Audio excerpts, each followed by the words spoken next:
Hey everyone, welcome back to my channel Scale Up. In this quick tutorial, I will show you how you can send one-time view picture on Messenger or Facebook.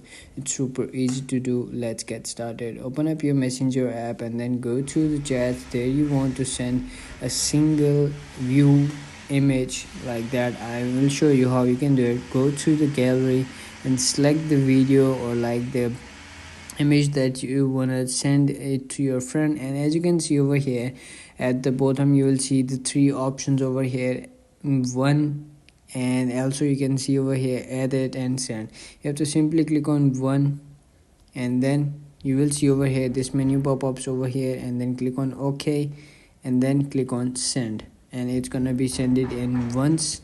And you can see over here view photo. Click on that.